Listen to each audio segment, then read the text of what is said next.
Hi, I'm Marvin Lauwasser from Milwaukee. I have IBM, diagnosed back in 2008. Some stuff leading up to that. And this is my fourth conference, and seeing a lot of familiar faces each year. My wife Marlene is over in the audience, and she promised she would not heckle me. Okay. Who here has been to the Myositis 101 presentation, either now or other times? Well, back 4 years ago, Marlene and I went to that because I wanted to hear Dr. Wortman give that presentation about myositis and the inflammatory system. And I came across, well, came out that inflammatory system is bad, bad, bad. And I'm sitting there as a retired infectious disease specialist, and I'm saying, no, it's not so bad. It really helps a lot of things. So I thought, you know, somebody's got to give a talk with a little balance here. So this is a very long title. It sort of reminds me of Dr. Strangelove and how I learned to love the bomb, or however it went in subtitles. Okay, so. Infectious disease specialist. A lot of people hear that I do that or did that, and they sort of screw up their face and say, now, what exactly is it that you do? And they sort of think I do this kind of thing, that I work in a lab and I work with chemicals and bugs and that, but that's not true. This is more what I do. That's the back of my Camry.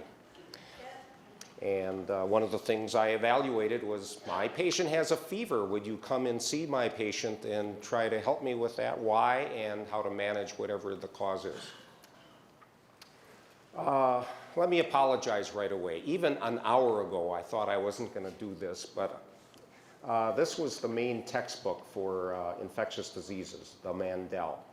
And as you see, it costs, this new edition coming out this month costs $410. On Amazon. It's in 2 volumes.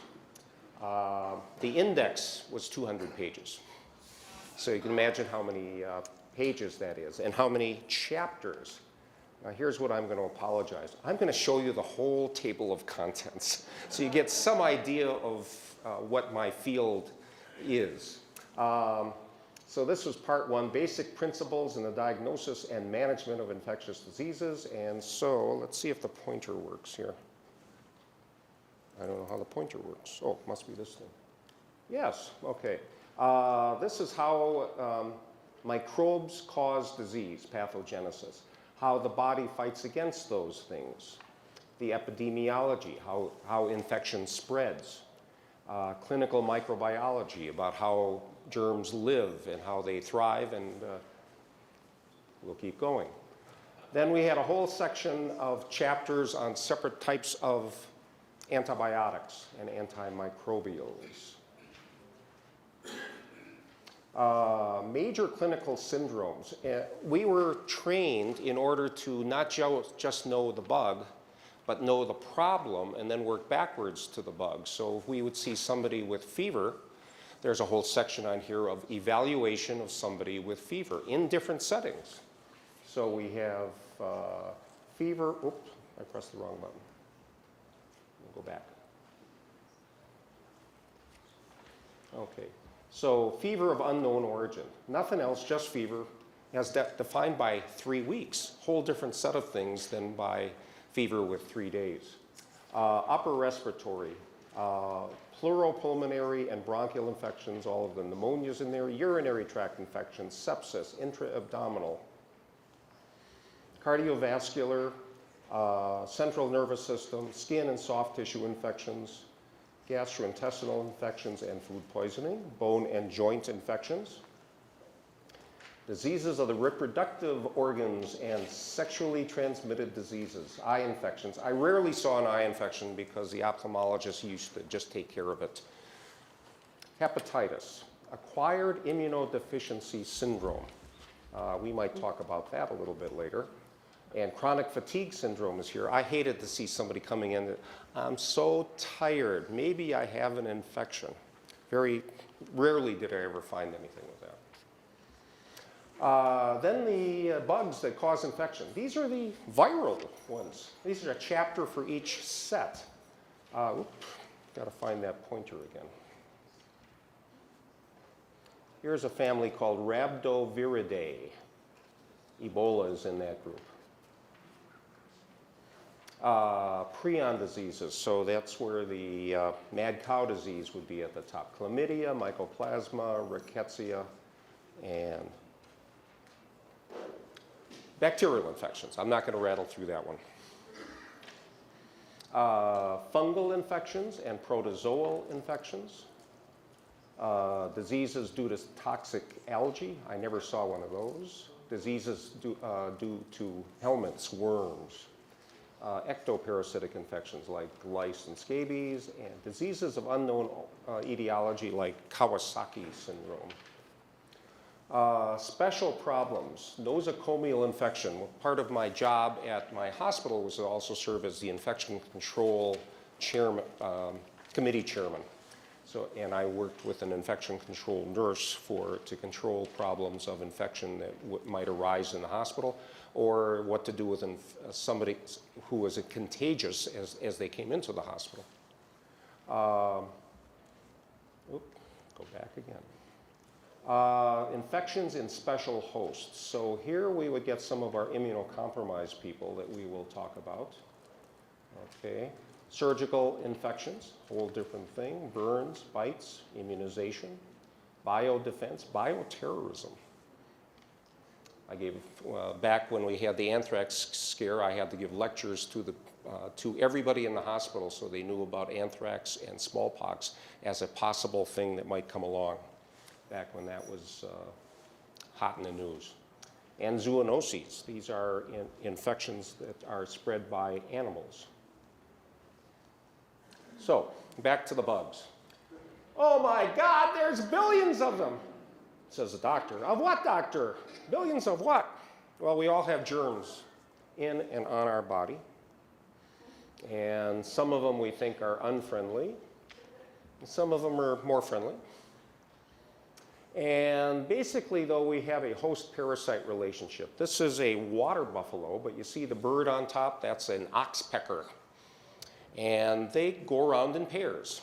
And they have this parasitic host relationship, and one benefits from the other, and the other one benefits from the other one.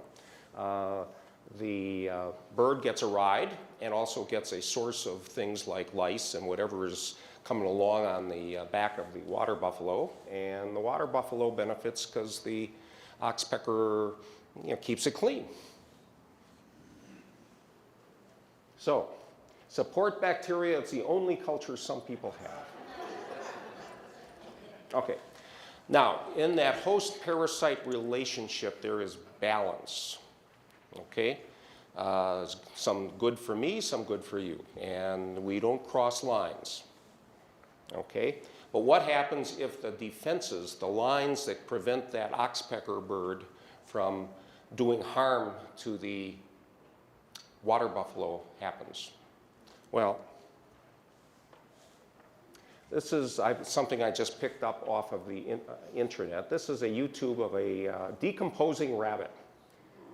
So the defenses that are keeping the bugs that are on and in that rabbit from doing anything, the balance is just way over to the bugs. And it must have been a warm day too, or 3-4 days. So without that defenses that we have to keep that balance going, some bad things can happen. And even normal, healthy, harmless germs can do something to the host if they're given the opportunity. So we have things that are called opportunistic infections, taking advantage of a weakened host condition.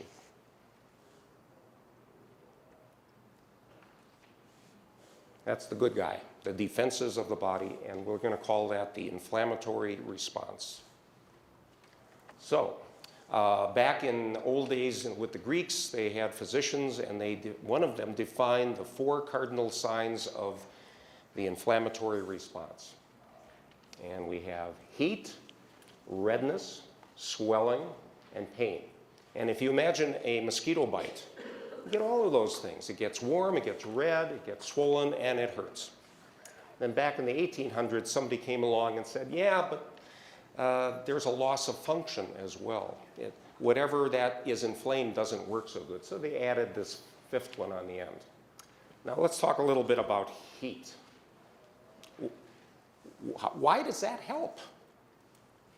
Why fever? Now this guy's a mammal. We're all mammals, and we're all warm-blooded, meaning that we can keep our body temperature at 98, 99 degrees.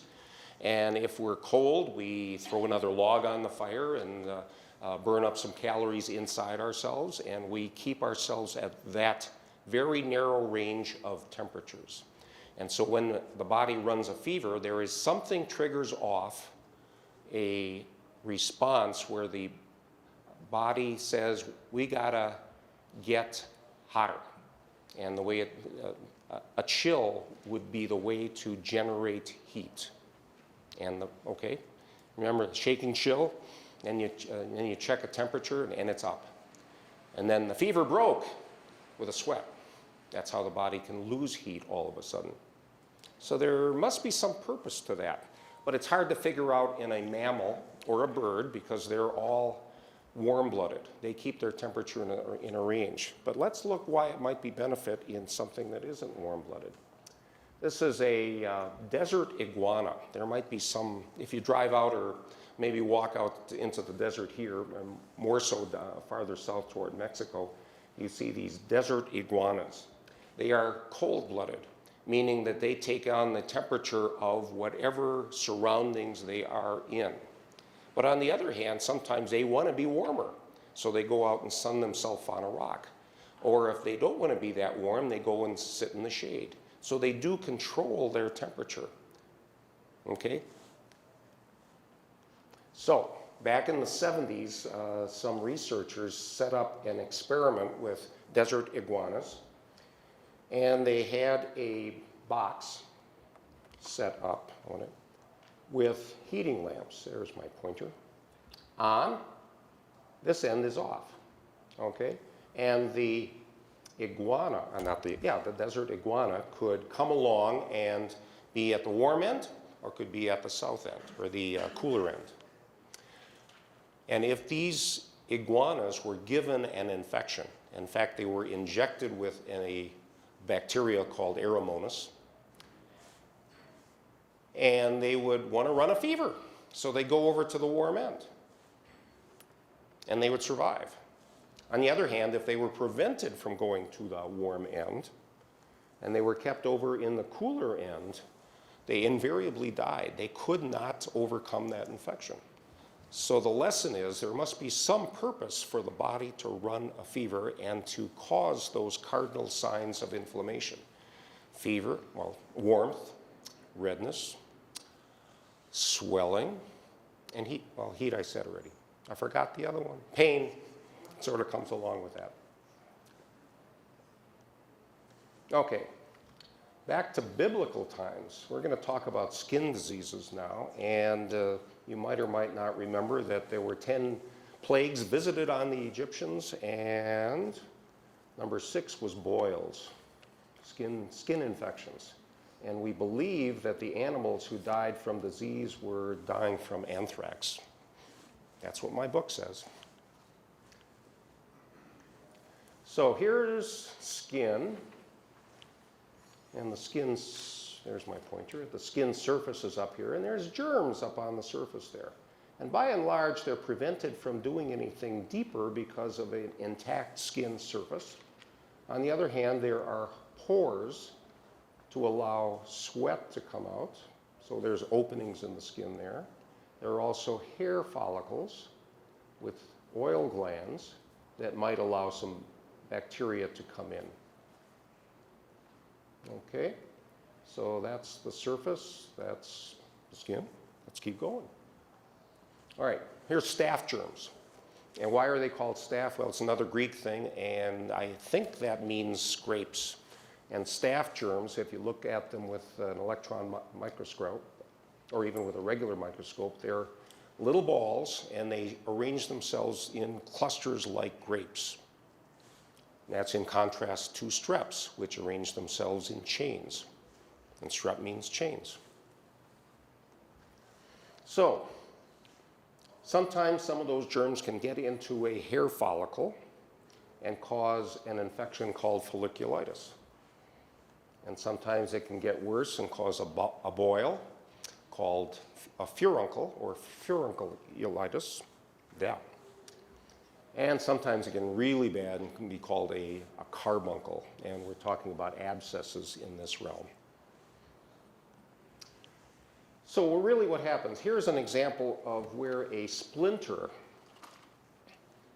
penetrates the skin and germs come in, these little greeny things here.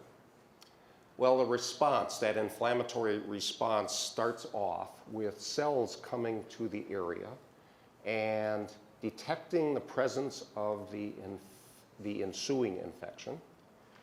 There are chemical signals given off that are then picked up by the bloodstream. There are cells there called white blood cells, and in this case they are phagocytes, which mean they eat bugs. Remember esophagus? That's where you swallow. That's the phago is eating. Okay, same root. Okay, so what happens is then fluid comes in, so we get some swelling that occurs. The blood vessels dilate, and that skin gets red and swollen, might get warm, and some of these phagocytes, white blood cells, come in through there and respond to the infection, and they eat the bugs. Pretty good system, huh? Okay. These are staph on an agar plate. Agar is something they make out of seaweed, I guess. And they add a little bit of blood to it when it's a liquid, and they let it sit, and it forms a gel. So this is just looking straight down at into the plate. And this is what, if you took some pus from an infection like that, and just on a swab, and you swabbed it on that plate of blood agar, when you first start out, you end up with lots of germs at the beginning, and then you keep going, and then finally you sort of get separate germs laid out, and then if you put that in an incubator overnight, that one germ ends up multiplying 2, 4, 8, 16, 64, up to 1 million, and then you can see it in the morning as a colony that resulted from a single germ. Okay? This is where there weren't any more germs on that swab as they kept swabbing. And this is how the microbiology people tell it, oh, that's a staph. And they can do some biochemical tests on it too, and they can then take it and do antibiotic testing to see which antibiotics will work and which ones won't work. Plain old penicillin used to work for staph. Okay, this is another plate that is like that, but it was back in the black and white days. And from the late 1920s, very famous picture here. You see the colonies of staph that are on this plate? This was sort of taken out of a drawer, and the doctor who was doing the research on this sort of forgot about it and pulled it out of a drawer and noticed that the staph germs didn't grow over here. And thought about it and said, well, there's some mold growing over here. That mold was penicillium mold. And from that happenstance, serendipitous thing resulted some thoughts of maybe there's some chemicals out there that can inhibit and even kill bacteria. And so that's how we ended up with penicillin, which was developed in the 1930s and was a savior for a lot of our servicemen in World War II. That's a different mold. Okay. There are lots of different kinds of molds, but penicillium is one of the really neat ones. So antibiotics are great things. On the other hand, if you keep throwing antibiotics at the bugs, some of them are going to make it out of that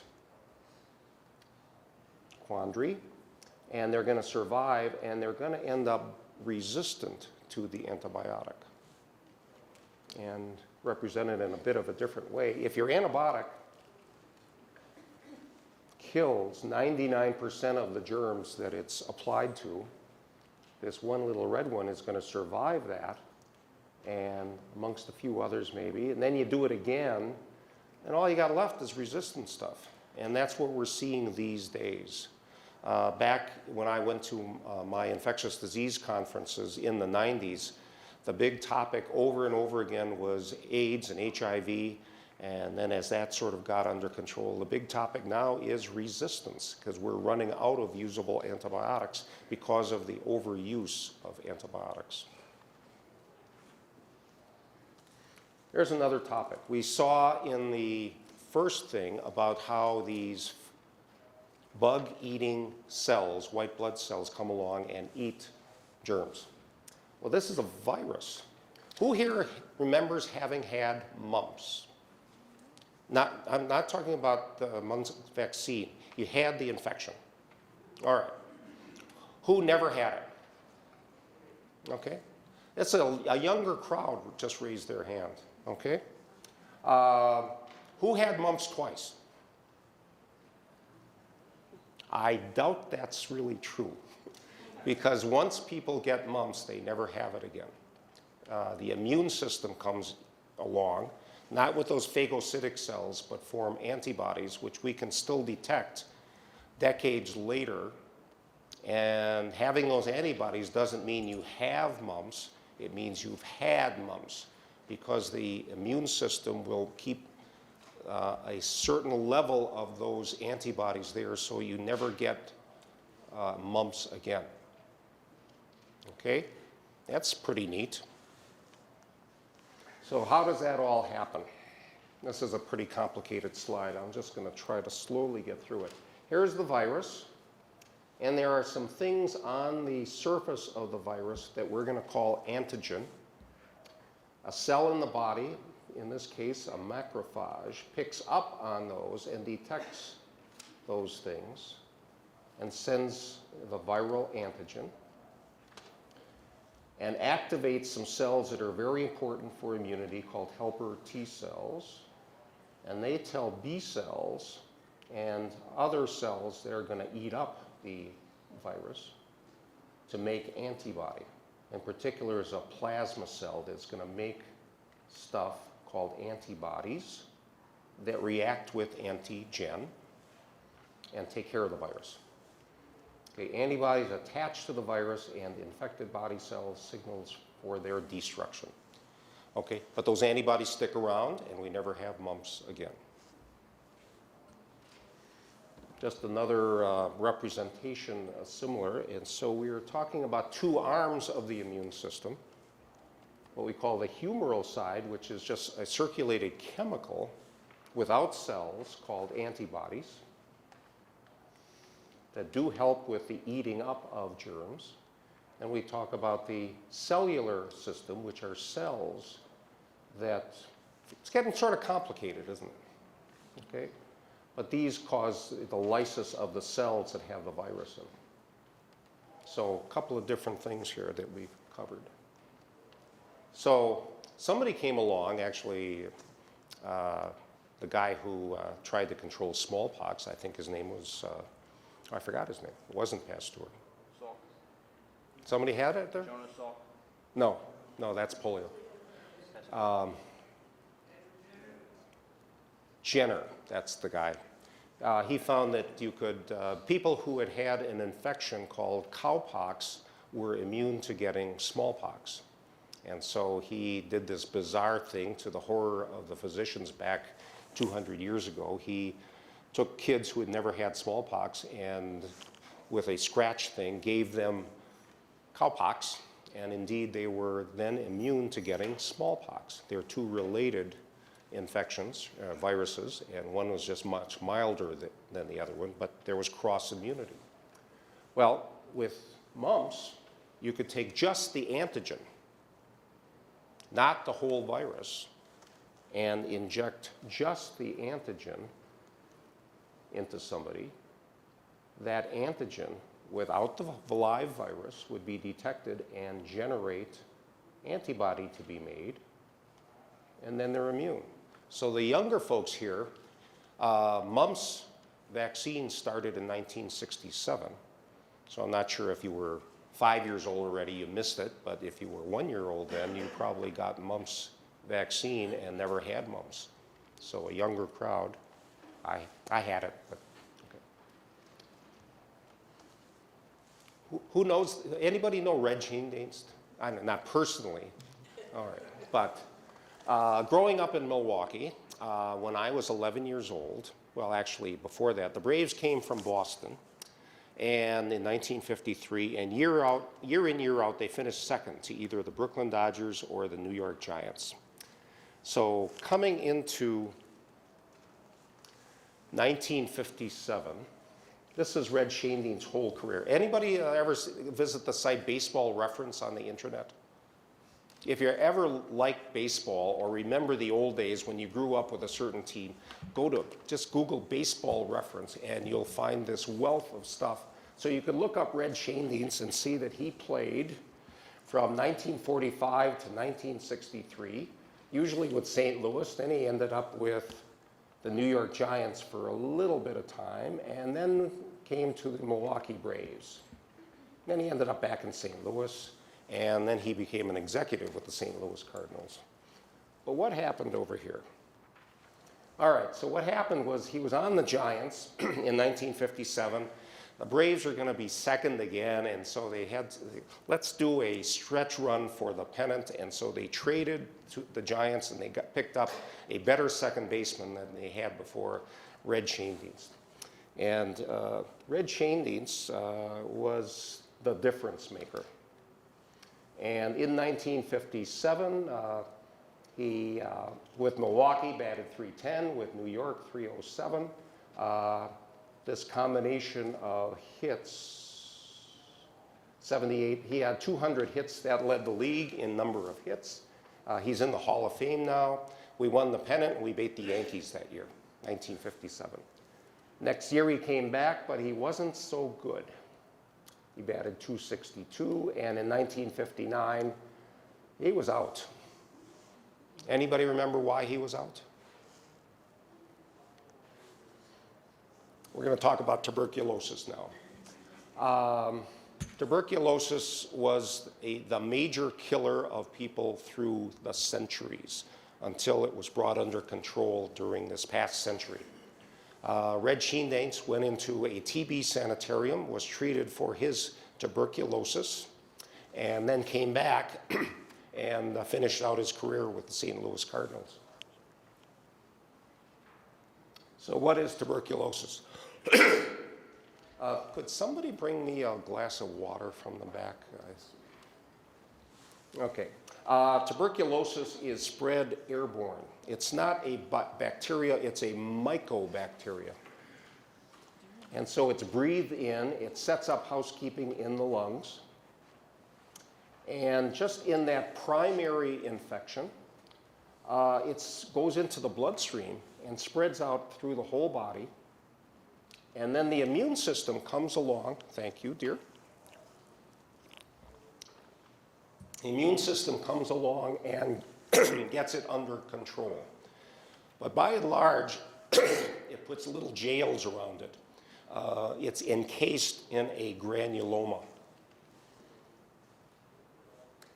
And so it then goes into latency, which can then reactivate years and decades later and cause active tuberculosis, which is what happened to Red Shandine's. He probably picked up TB when he was growing up in the 20s or 30s because it was just completely out of control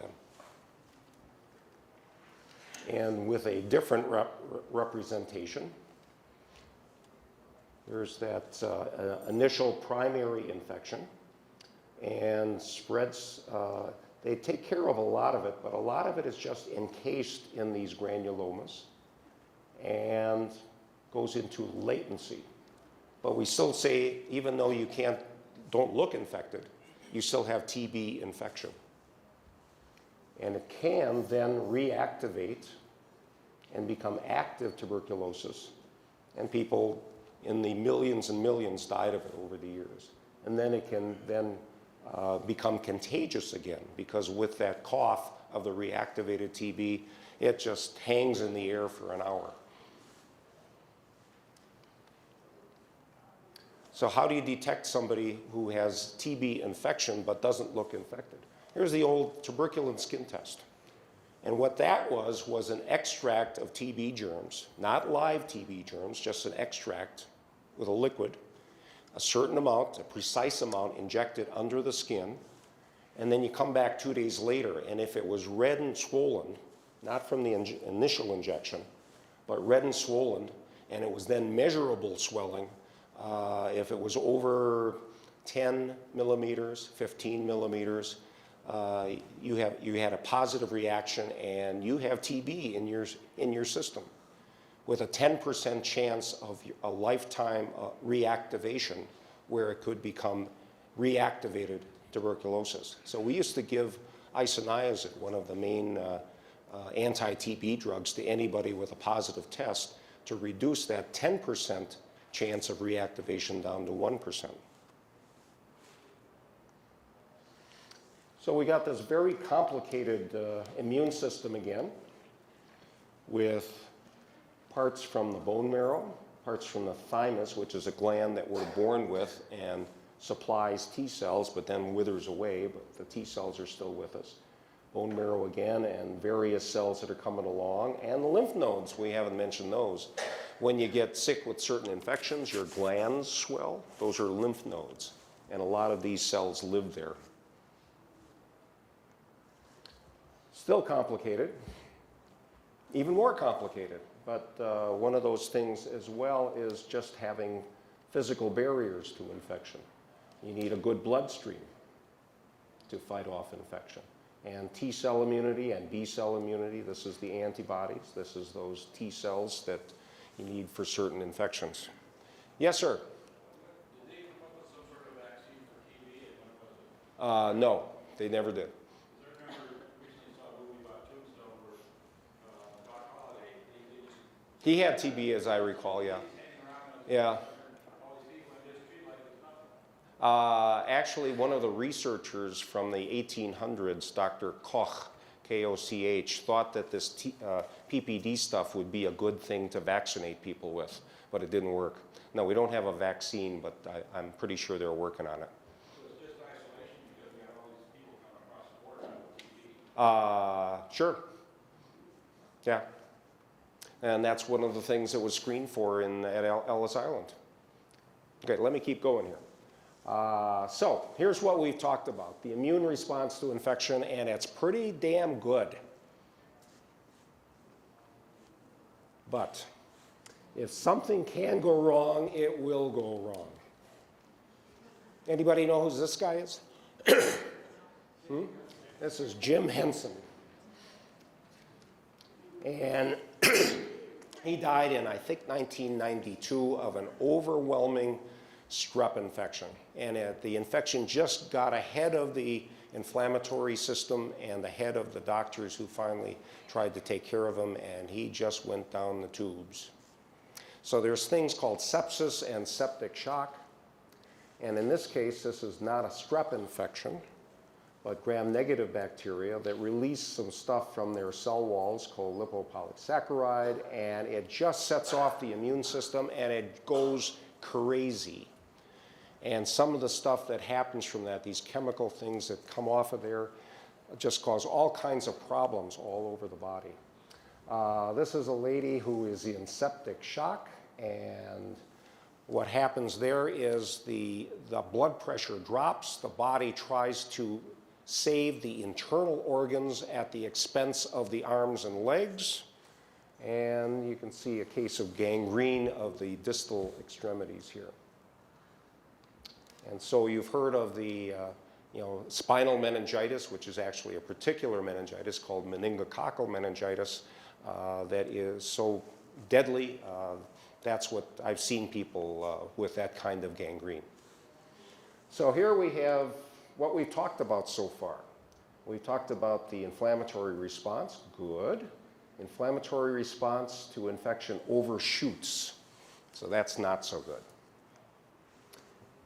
All right. This guy's gonna sneeze. So we're talking now about something called allergy. And in this representation, we're going to talk about ragweed. The first time the allergy-prone person runs across an allergen, we're not going to call it an antigen this time, we'll call it an allergen, such as ragweed. There are antibodies formed which are not protective at all. They're bad because they're going to cause some problems. They hook onto some stuff, cells called mast cells.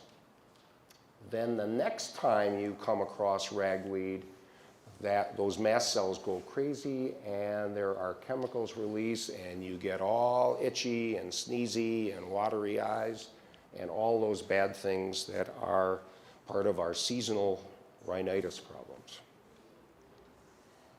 So allergic reactions can come in various flavors. Here we talked about pollen, dust, mold and mildew, animal dander breathed in, things that you can swallow, nuts and shellfish, bee stings, injections of medication, poison plants, poison ivy. And I'm told that the first time you come across poison ivy and it touches you, you're just sensitized to it. It's the second time after you've been sensitized the first time that you then react with that terrible skin rash. And latex allergies. So now we have a response to infection and we have a response to non-infection. What's with that? That doesn't help us at all. Well, it's something that could go wrong and it does. Who's this guy? Bobby Darin. 1936, 1973. Back when he was in his young years, he had a strep infection. Okay, probably a strep throat.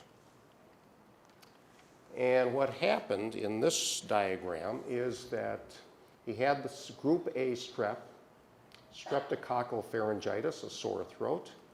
He set off his immune system to react to that antigen, and it made antibodies by the T cells. And then they got misdirected. They then not only sought out the strep germs, but they also sought out part of his body. And they were cross-reacting with things like in his heart. So you've heard of, this is rheumatic fever, and this in this case is a representation of rheumatic heart disease. There's also a rash that can commonly occur with that called erythema marginatum. And there's actually a various set of things that come along with that and what we used to call Jones criteria. And if you had 3 of these things, yeah, it must be rheumatic fever. So it was arthritis, polyarthritis, carditis with rheumatic heart disease, erythema marginatum, the rash, chorea, which is called Sydenham's chorea. You've heard of Huntington's chorea that Woody Guthrie had. Well, that's an inherited thing, different, but it causes these weird, abnormal motions that are uncontrollable by a person, and nodules under the skin. Strep infection of the throat, pharyngitis, might look like this, and your doctor might look at that and say, maybe that's a strep infection. You'll get over it, and you can go home. On the other hand, maybe this is one of the strep strains that can cause rheumatic fever. We better give you some penicillin, and you have to take it for the full 10 days to get rid of all of those strep germs, not just take it till you feel better. So here's what strep looks like under the microscope. And as you see, it's not grapes. They sort of line up in chains, and hence the name streptococcus, chain balls. And on a blood auger plate, they might look like this, with the swabs starting off on here, and then they go this way, and then they go this way. And then you get individual little colonies eventually, and you can see that those things are so virulent that they eat the red blood cells that are part of the auger, that are embedded in that auger. Okay. So if you try to see if you can tell a viral sore throat from a bacterial sore throat, there's sort of some things, but there's huge overlap. And my just looking in somebody's throat and say, oh yeah, that looks like pharyngitis, I can't tell if it's a bacterial or a viral. So better to take the culture and call somebody back the next day. This is group A strep, you need to be on antibiotics. And there is time to prevent the rheumatic fever. Now that being said, we don't see rheumatic fever anymore. Somehow those strains, those rheumatogenic strains of strep, they sort of died off. And there were people that I trained with who made their whole careers studying rheumatic fever strep germs back in the 40s, 50s, and 60s. And it was really rare that I ever saw a case or even had to think about it. Okay, so antibiotics don't work on colds, and most times don't work on coughs and sore throats, because if it's a virus, it's not going to work. If you took an antibiotic every time you had some sniffles or a cough, we get more resistance again. And I can't stress that enough. I've done it twice now. Okay, so now what we have covered was the response to infection overshoots, the response to not even an infection. Here it cross-reacts, and the example is rheumatic fever. What else can go wrong? Anybody remember the bubble boy? His name is David Vetter. He died when he was 12 years old. He lived most of his life in a children's hospital in Houston. He was born, let me just say it this, he was born without an immune system. He was so susceptible to infection that he lived his life inside a bubble. And you can see that the openings and the arm things that people would, pass things in and out to him. And he eventually died when he was 12 years old. His particular deficiency, and there are many deficiencies that a baby can be born with. The most severe one is this severe combined immunodeficiency where all of these cells are missing. So it's represented here as well. There are various other ones where you miss some part of the immune system. This is just the worst of those. So this is an example of a primary immunodeficiency. They're born with it. If you were okay for a while and get into later childhood or adulthood, and then you have missing something, that's an acquired immunodeficiency. And here, certain infections are taken care of by certain parts of the immune system. So the TB germs, mycobacteria, it's really important to have good T cells and these other things. IL-12 is one of the chemicals.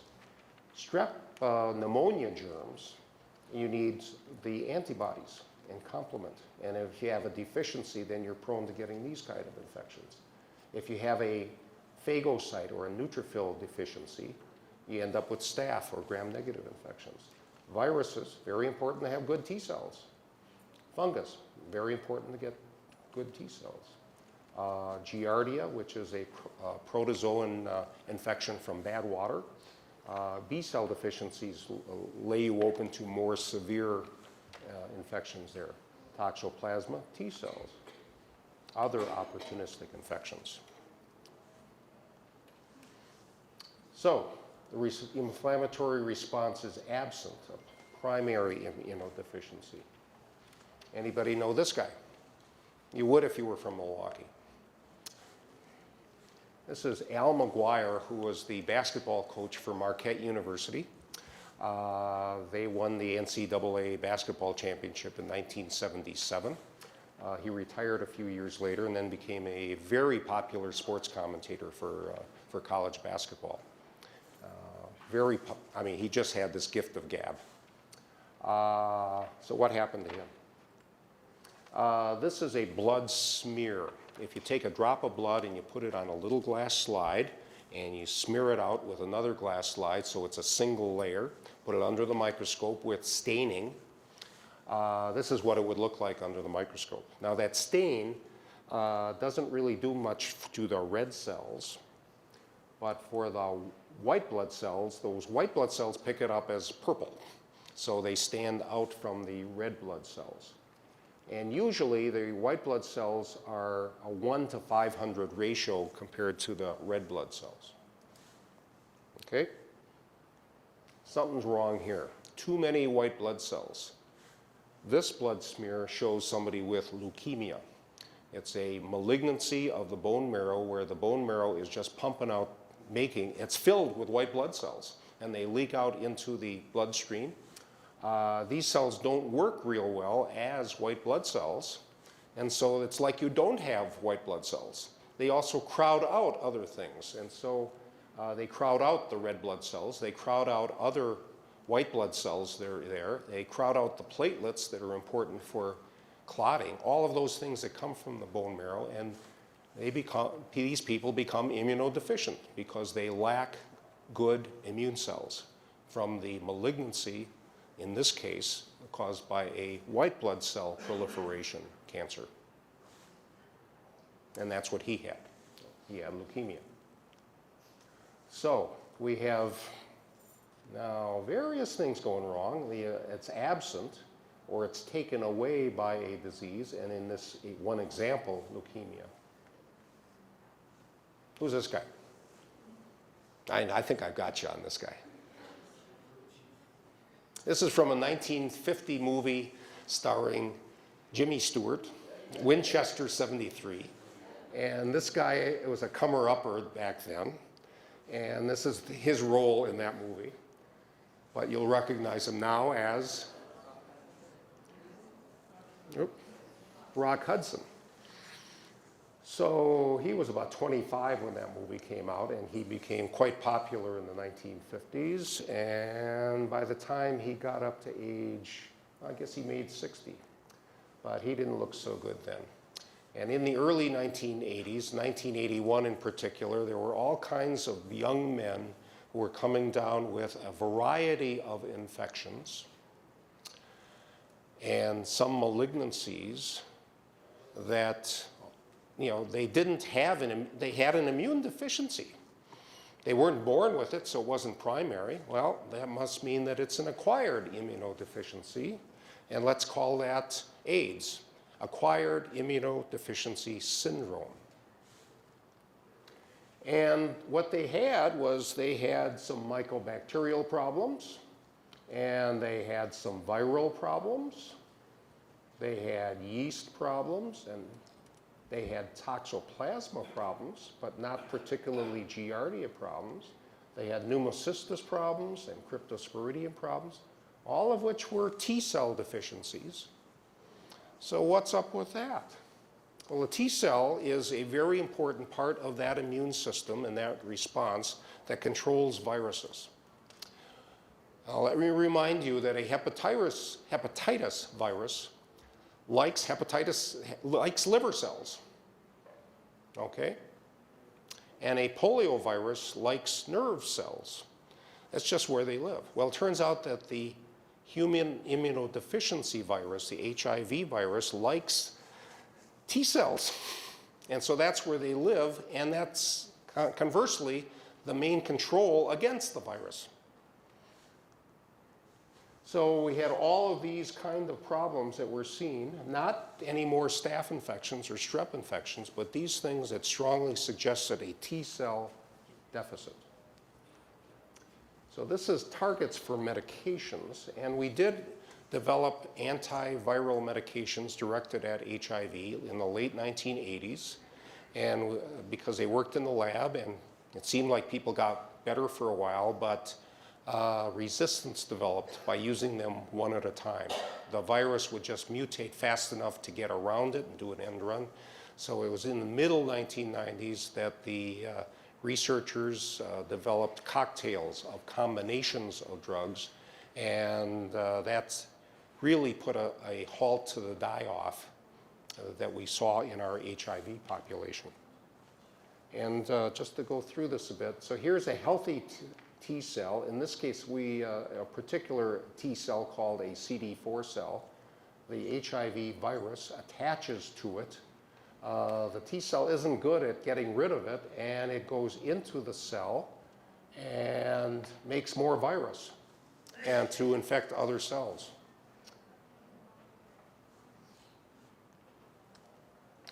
I put this up here because this guy's waving his arms, and I've got to come down from my stool here so I can wave my arms, because I did this with my HIV patients, because I told them that we could measure the virus in their bloodstream, and we could measure the CD4 cells that they had. And at the start of their infection, it might be like this, a lot of the bad guys and some of the good guys, but as time went on, their good guys kept dropping and dropping and dropping, even though they seemed to be still healthy. But we knew they had it because they had the HIV antibody test. And then when it got down to what we said is below 200, we said that they're losing the battle against HIV, and now they're wide open to all kinds of other infections that would not be able to set up housekeeping if their CD4 cells were up here. So that 200, even if they hadn't gotten one of those infections yet, defined them as having AIDS. Okay, so anything below 200 was you got AIDS now, not just HIV infection, you've got AIDS, you have an immunodeficiency. So the goal was to give anti-HIV medication to drop these guys down, give these guys a rest so that they could proliferate again, and they would edge back up.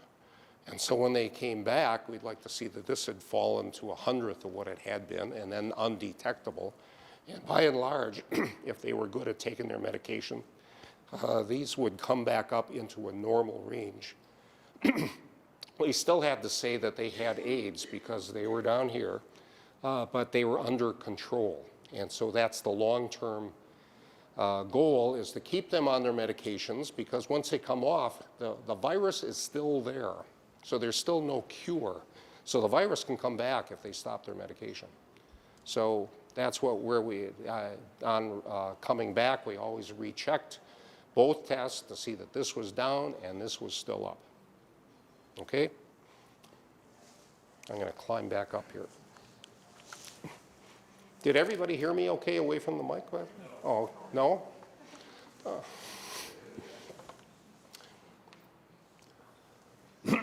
So here, what we've covered again now, here is the inflammatory system attacked by an infection compared to the other things we've looked at. Who's this lady? Okay, Eleanor Roosevelt was a great lady. Not only was she the first lady for many years, but she, after Franklin died, went on to do many great things as a humanitarian. I'm pretty sure, as I recall, she was our ambassador to the United Nations, and just all kinds of good things. She died in 1962. In 1960, she was diagnosed with something called aplastic anemia, and there was this newly discovered drug that she was plied with called cortisone. Okay, cortisone is, okay, now we're getting closer to something we'll talk about later with myositis.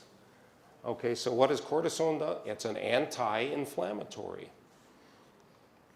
And the problem with that anti-inflammatory for her was that she had latent tuberculosis, and it reactivated, and the tuberculosis killed her.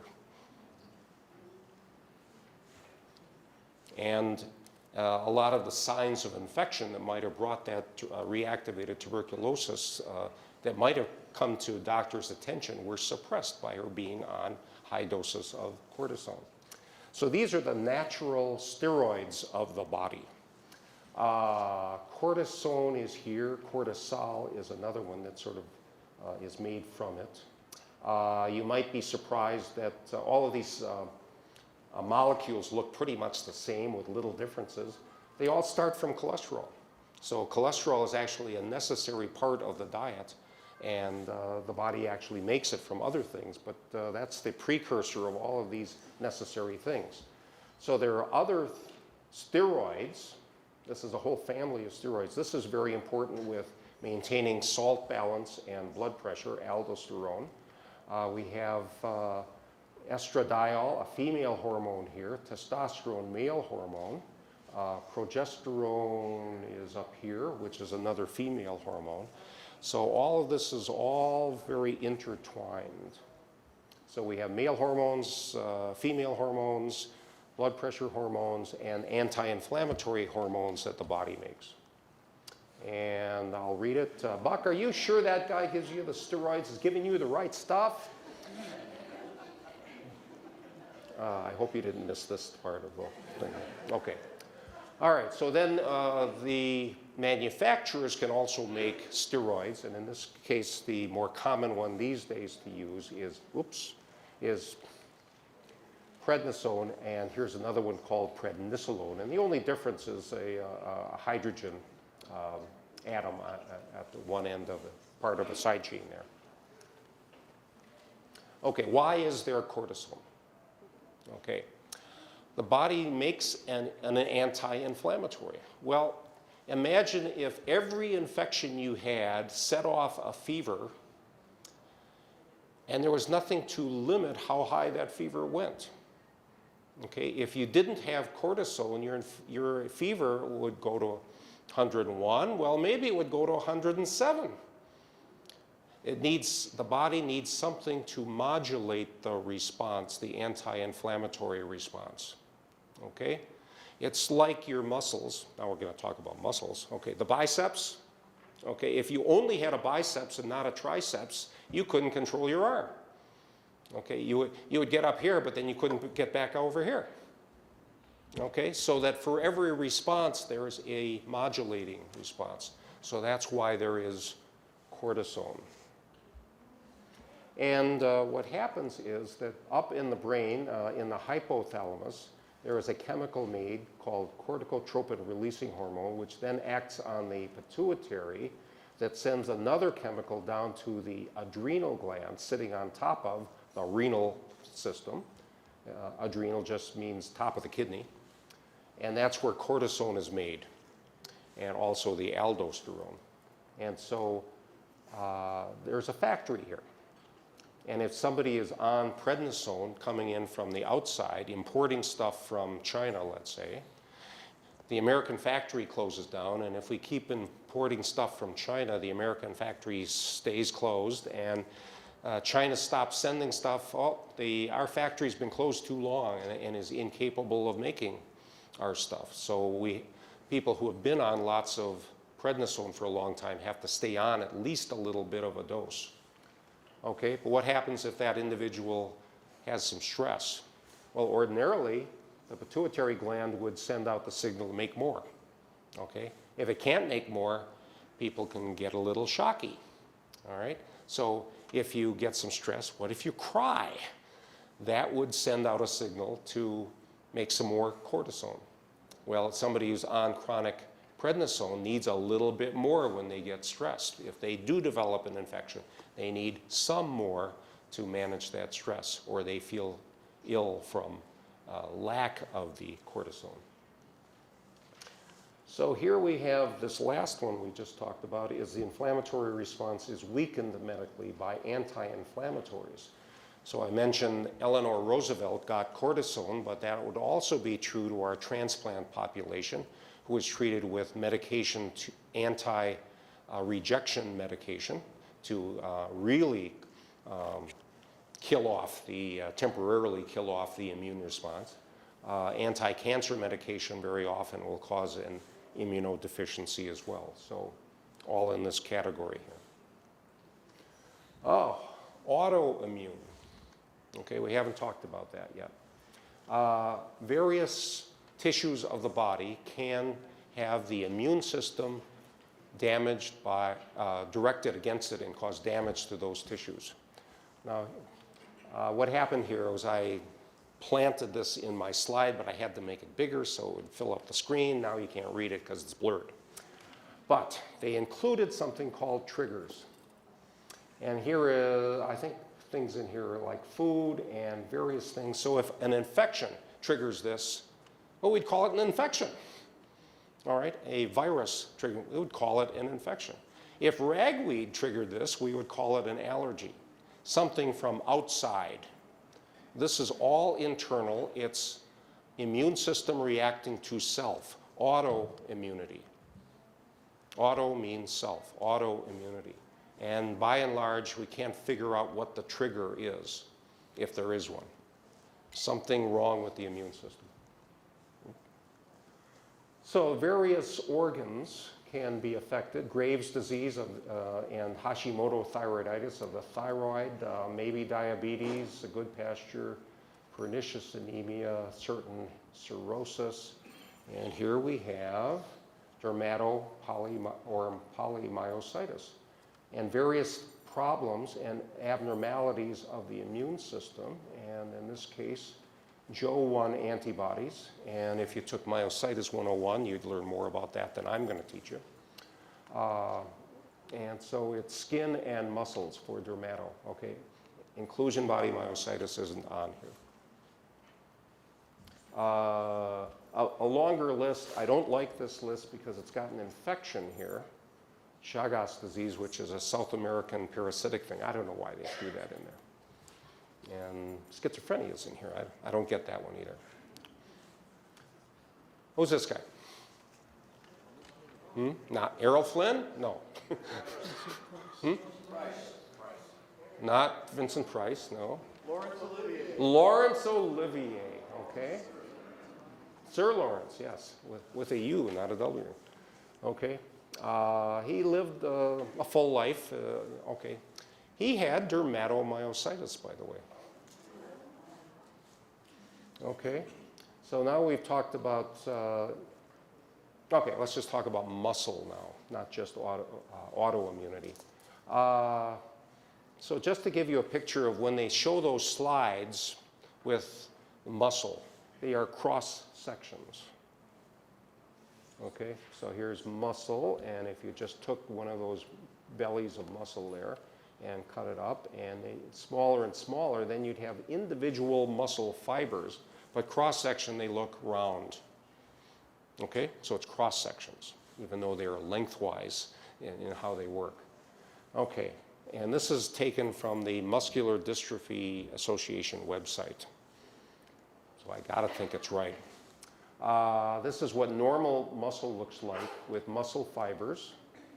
This is a separation between two muscle fiber groups, sort of like the gristle between muscle. There's a blood vessel there. Now with polymyositis and dermatomyositis, see all these extra little black dots and things? That's an inflammatory response. Why? We don't know, because we don't know the trigger. The pathologist can usually tell a difference between one and another. With dermatomyositis, there is more around the blood vessels than amongst the cells.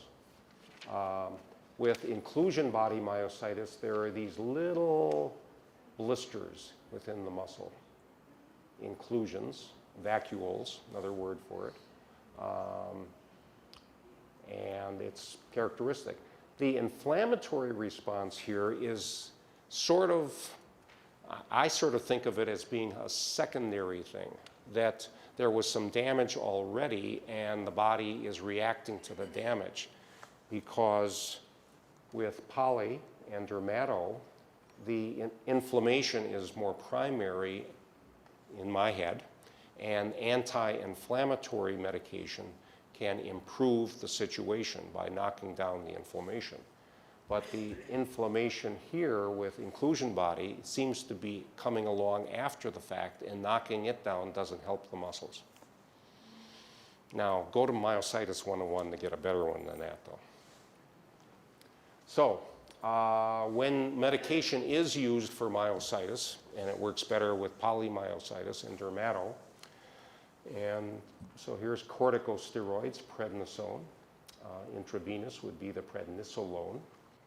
How it works: dampens inflammation and immune response by interfering with processing of antigens and early triggering of T cells and B cells production, and later proliferation of B cells into them. These cells are produced by the immune system in autoimmune diseases such as PMD. Okay? So it knocks down your response against infection. So if you're on this stuff, your response to infection is impaired. Okay? Now we can go through the whole list, and there's similar stuff for all of these things: azathioprine, imurine, methotrexate interferes with cyclosporin. Now we're getting into the fancier stuff that might be used for heart transplant patients even. And it does all kinds of things to keep rejection or to knock off cancer cells, but interferes with the response to infection. So we have IVIG here, plasmapheresis, plaquenil, all things that will interfere with the response to infection. So these medications, I'll rattle it off. You're just going to feel a little pinch and then a horrific burning pain. Your eyes will roll back into your head. You will drool uncontrollably. Notice his eye. Okay. So the end thing is balance. So the doctors that are prescribing the medications, the anti-inflammatories, have to keep balance in mind. The doses have to be enough to control the inflammation of the myositis, but not so much that it'll kill you by leaving you wide open to infections. And so those guys have gotten pretty smart with this. They have a lot of experience under their belts as far as how to manage myositis. And when something new comes along, they have to test it for safety right away also and see what it does to the immune system and the inflammatory response. That's my last slide. There's 103 of them. There's a question in the back. Can somebody run? Okay, I'll yell at you louder. I don't have, since I got this disease, myositis with ILD, I don't have high fevers anymore. I go low. Why is that? All right, so you're on what medication? Cellcept, which is one of those things. You don't have high fevers. Did you have high fevers when you had your active myositis? No, I know. When I got this disease, I went the other way. I don't have any high. So when you get an infection, your temperature doesn't rise like it should on the Cellcept. I guess maybe that explains it just by stating it that way. Well, it didn't matter which drug I was on. Okay. It's just Yeah, well, disease. all of these drugs, to some extent, would So you go mute the immune response and might keep your fever down. So it wouldn't. If you go further and further down, does that get worse and worse? No, I'm not going to say that. Your being here after all these years is just a good sign. I'm not going to say worse and worse. Okay. I think the next one was over here. Do you believe that it renders one more susceptible to other diseases, or is it just kind of stand alone that does what it does to the muscles? Like if I go overseas or don't wash my hands properly, am I more susceptible because I'd say you're not more susceptible. There's been no immune defect other than a few antibodies floating around, but we and you don't seem to have had any other additional susceptibility to infection. But you would still go to your health department and get the right shots before you get overseas. Yes? Yes? Okay, I have You have inflammatory lung disease as part of your polymyositis? Yes. Okay. And I heard that it's good to be on low dose of antibiotics, like maybe 3 times a week, just to prevent infection. Is that something that somebody recommended, or you? Well, my pulmonologist mentioned that. I don't like that because the germs that you have on your skin, but in particular in your upper respiratory system, are a mix. And if you take antibiotics, you're going to kill off which ones? The sensitive ones, leaving the resistant ones. So when you do get your infection, what is it? Will those antibiotics work? No. Okay? Now, on the other hand, where we did use antibiotics is in somebody who had rheumatic fever. The next time they get another strep infection, their rheumatic fever will be worse. So they were kept on low doses of penicillin every day to prevent another strep infection. And that would make their other flora, their other germs that carried around a bit more resistant, but it was for that specific reason. But you know, as rheumatic fever or the germs that cause rheumatic fever, the nephritogenic strains, we didn't see them so much. So I found less and less people who were still under penicillin. Yes?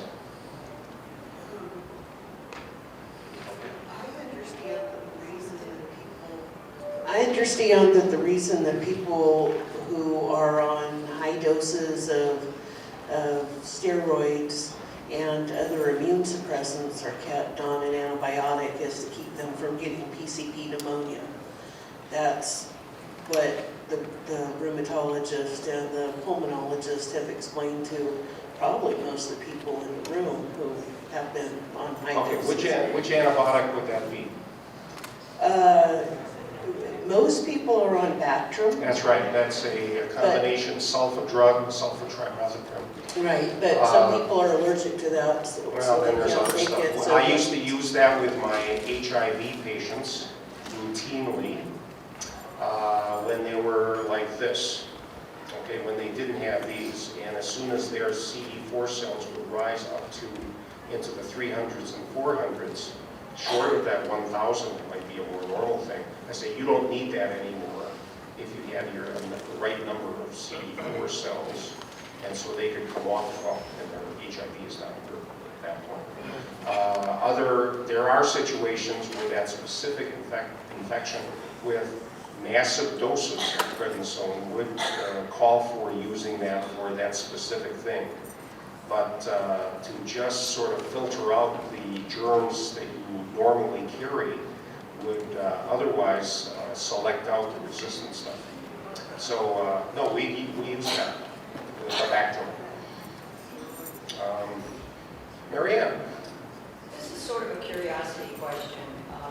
Amongst the PM and DM patients, there's often conversation about that. Oh, thank you. That when we were growing up, and even into our adulthood prior to being hit with this disease, that we had super immune systems.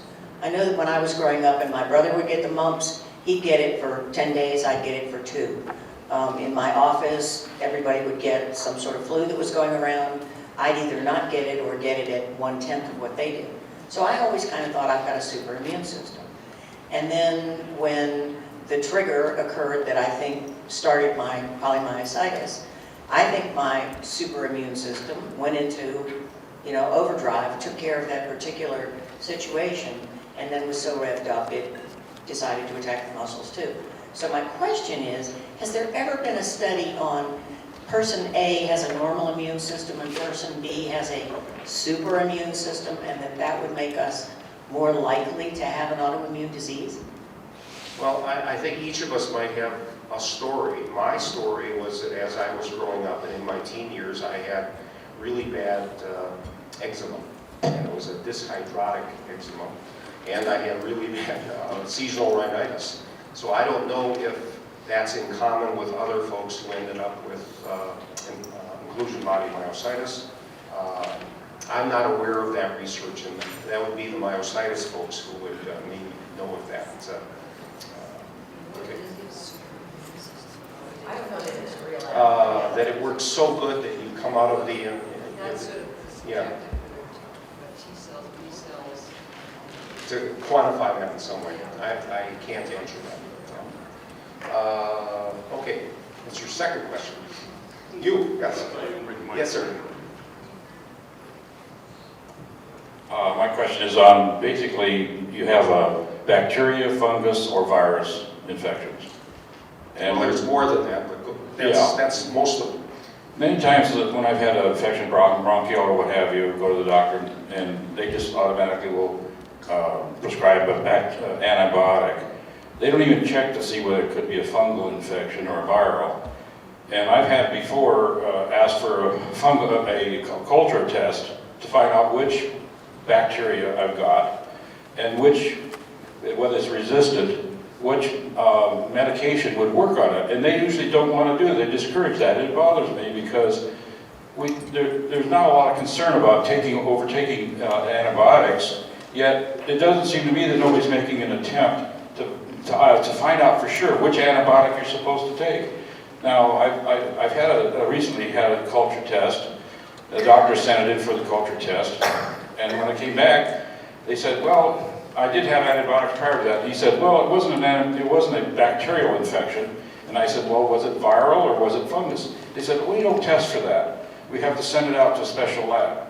So I went back to my doctor and I said, did you know that this lab that you sent it to, the local lab, that they don't even test for virus or fungus? And he said, no, I didn't know that. In other words, he was sending it out for a culture test and was only checking for one thing, which was bacterial, and it totally ignored the fact that it could have been fungus or viral. Just wanted your comment on that. It wouldn't have been, all right, an ordinary culture of the throat, let's say, when we were looking for group A strep, would not pick up a virus at all, because it's a whole different process to check for virus, and it's a more expensive process than for bacteria. And if you find it's a viral infection, what would it be treated with? No, well, if it's an adenovirus infection causing that sore throat, people just get over it. You know, go home and bring fluids and take some aspirin, and if your fever goes too high, and you'll get over it. So by and large, we don't have to test for which virus it is, and we don't need there were times when I have ordered a viral culture for a specific problem, but in a generalist's office, they wouldn't ask for that unless there was a specific problem that he recognized as being something like that. This I have to know because there is a particular treatment that would be directed to be steered into. If they continue to give you an antibiotic, it's not going to do any good, it's not going to be harmful. That's part of the message that I've been given, that there has to be some control of use of antibiotics, and just not handing them out for every little sniffle. Who's had their hand up a long time? I think you have. Oh, a microphone. I got another microphone if anybody else wants to volunteer to hold it out. Okay. In your presentation, I didn't see, or maybe I missed it, anything relating to probiotics. How does that figure in the infection response? Let me direct this to, if you have antibiotics, the antibiotics don't just go to the throat. It goes through the whole, in fact, it's absorbed through the gut and goes everywhere in the body through the bloodstream, and some of it ends up at the throat to take care of the strep that it might be directed to. But sensitive germs in the bowel will also be killed off, leaving the resistant ones. The thought is that adding harmless germs, like in activated yogurt, will replace some of those normal sensitive germs that were killed off. And this is acidophilus, is the active thing. Fermented cabbage is another one. Is that Okay. Well, there's nothing wrong with doing it. Sometimes people just go overboard with it and they're on it forever. It's certainly promoted to take forever, but there's some thought to it being of benefit. Sometimes it's just done, shooting from the hip, and some of the studies don't really show that much of a difference. It does assist in keeping this balance. It sure doesn't hurt. Okay. Okay. Somebody who hasn't asked a question? Yes. What is your opinion about flying in an airplane? Flying in an airplane. I had two doctors. I was on several immunosuppressants, and one said, I want you in an airplane, and the other said, you can fly. So you're talking about that closed space being something where germs are in the air, you inhale them, and you get an infection. It's certainly possible. I can tell you a horror story of an immigrant who I saw at my hospital who had the worst cavitary tuberculosis that I'd ever seen. He was a cab driver. Okay. and large, those people who are on planes are healthy. The person who's coughing and sneezing, I'm not sure what you can do about it. If you are more susceptible to infection, you might want to travel with a mask, just a simple surgical mask without getting to, any more fancy than that. I use alcohol swabs on the table and the chair arms. Related to all the tuberculosis that you had slides up there, I also take the low dose spectrum, but it's controversial with the various doctors, along with chest x-ray, because the same doctor that prescribes the low dose spectrum told me not to have any chest x-rays, and other doctors told me, yes, have it, and I think it's told you not to have it because it was bad, or not? Yeah, I think because it wasn't necessary. Two different I think maybe more because it's bad, because I also don't even get, the dental x-rays anymore because I'm a little nervous. I think it might be related to the cancer susceptibility. Well, in the hospital with our infection control program, we used to give mandate that any hospital worker and doctor had to have a tuberculous skin test every year. And if it was negative, fine. And if it reacted, they had to have a skin test. A chest x-ray to see that there wasn't any active tuberculosis. And it's only the active tuberculosis, which is contagious. But you wanted to know that if they were a hospital worker. And by and large, that need for the chest x-rays dissipated, and once somebody wasn't sick, even though they had a history of, they didn't need to have a TB skin test every year, because once you have a positive, it's going to be positive every year. We stopped mandating the chest x-ray. So by and large, a chest x-ray is, once a year, is not that much radiation. So I would wonder if that's really that much danger to you. But I'm not sure why you would even need it to start with. Is there a protocol for TB testing with myositis patients that we shouldn't get? Well, there's the problem that the reaction that is measured might be muted and might not show up if you were on immunosuppressive medication. Right, who's getting Yeah, confused so, with what immunization? Yeah, so an HIV patient might not show up with a positive TB skin test. Right. With the flying, one of the things that was also recommended by a non-medical person was to put like triple antibiotic ointment just right below your nose before you travel. And so I did start doing that. And I haven't really gotten sick. I used to always get sick when I travel. But triple antibiotic ointment includes, one of those triple things is neomycin, and I've seen people develop really bad rashes as an allergy to neomycin. So it's not completely harmless. Oh, there's another first-timer question. Wipe it off, germs. What distance? Do people with ADM, are they more susceptible to catching colds? Because I've noticed I catch 3 colds in a row in the last 2 years in the winter time. In a span of just 2 months. Winter colds are sometimes not really infectious. You live in I live in Silicon Valley. Okay, well, you've got, is the heat on? No. Oh, okay, well, that blows what I'm about to say. I'll say it for people in Wisconsin, though. We have the heat on, and it gets very dry in our homes. The humidity outside when it's 20 degrees out might be 70%, but that amount of moisture heated up to 70 degrees, it would actually be like in a desert in our homes. That's why we have humidifiers. But if the humidifier wasn't working, the surfaces of the respiratory system, in the inside of the nose and the sinuses, they don't like that dryness. It gets sort of raw. Picture the old westerns with the dry riverbed, okay, and the cracks. Well, what can the body do to counteract that dryness? Mucus. So the dry air is a mucus pump, and people get stuffy in the winter when they don't have their good humidifier working. So I used to see people who've had a cold for a month and started at the end of November, and now it's January, and I ask, how's your humidifier? oh, I don't think we have one. And the cure for that is, if you don't have a humidifier, getting a vaporizer going, at least at the bedside through the night. That's a wintertime problem.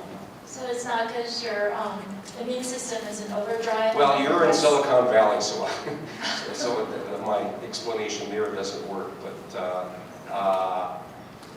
in overdrive, even on the medications, I'm not sure what to say to that. I'm not on any medication. Okay. Oh. ADM is just skin inflammation. It's Okay, not- so you're not on any medication. So I don't know. My wife has a question right there. Thank you. In response to your concern about flying, I have COPD, and my pulmonologist always says, don't turn the vents on, because that can spread infection if there are germs. So I'm very careful, and I always get very warm on an airplane, but it's something that you should be doing. You'll need to discuss that with me. Yes, you've been waiting a while. Yes? UTIs, how the best way to manage that? Sometimes the prednisone masks I've heard masks the infection, and I've had a support group person had a UTI, didn't know it, and got a flare. You had a flare of what? Polymyositis. She got in the hospital and stuff. It's just like an infection that went on too long. Okay. You're not going to like what I'm going to say. That there are people who have germs in their urine who don't have infection. It's just passing through. And best thing there is to just take more fluid and keep it passing through and avoid stasis. If you can picture that swamp compared to the babbling brook and the waterfall, just keep the fluid moving, and that's the best situation. All too often, people are screened for bacteriuria, urine bacteria, and they end up on antibiotics to suppress that, and they're fine. And in fact, there have been nursing home studies on people who were screened. Oh, it's time for your urine culture, and then they're on antibiotics, and then there's a study done doing that, and then let's just do the culture without giving antibiotics. And the people who aren't on the antibiotics end up living just as long and doing just as well without symptomatic infection, like the burning and the pain. That's symptomatic. Asymptomatic bacteriuria is only to be looked for and treated in one situation: pregnancy. Because if there's germs that back up as the fetus grows and as the womb gets larger and larger, there's a backup and pressure on the ureters that can cause a bad infection backing up into the kidney, and that is very dangerous. So the obstetrician will look for asymptomatic bacteriuria and treat it. And that's really the only clear indication to look for bacteria in the urine without symptoms. Who hasn't asked anything? In the corner there. What time is the next event? Lunch. And it's 11:30. Okay.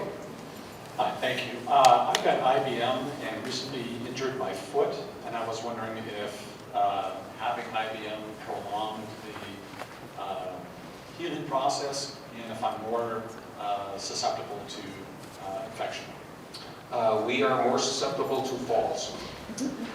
So that's probably how you've injured your foot. I don't think there's any increased susceptibility at all. Again, there's that difference in the immune system response that doesn't put us at the same risk as those of us who are on the immunosuppressant medications of PM and DM. So, no, I don't think so. It was not for me anyway. I sliced my foot, and Yeah. Did it heal? it's still not healed. It's been since July. Okay, I'm not sure what to say to that. I don't think it's because of your IBM. Okay, thank you. Let's go back there.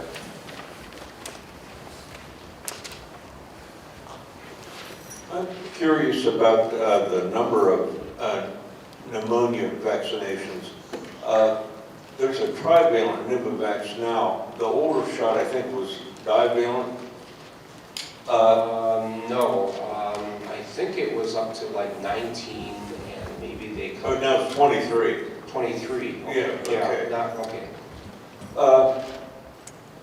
My question is, I had one probably 20 years ago, then another one maybe 10 years later. I have IBM and I'm 70 now, and around people with pneumonia. Is there any other indication? Some physicians say that's it, you don't need any more, but you might need a booster. I read some things about a booster. That was never clear to me as well. Yes, one, and then later on, at least 5 years later, get another one, and then it was never clear to me what to do after that people would need a third or a fourth. This pneumonia vaccine is really only for one cause of pneumonia. Up on one of my slides, there was a Streptococcus pneumoniae. That's not the one that causes the sore throats, it's the one that causes the bad pneumonia.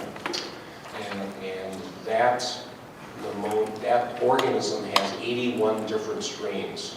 And once you've had a pneumonia with one of them, you never have it again. But then there's the other 80. So the 23 strains that are in that vaccine are the most prevalent. That is like 95% of all of the bad pneumonias are caused by those 23 strains of the 81. Okay, so they keep looking at that to see if there's other ones that are becoming more prevalent out of that 5%, but that's what that is. Now that doesn't mean you'll never get a pneumonia from some other organism. Yeah, that's just a particularly bad one to get, and so that's the rationale for that vaccine. Marvin? Who's talking? Right over here. Sorry. I think the time has run out on this session, and it's time to take a break and get ready for lunch.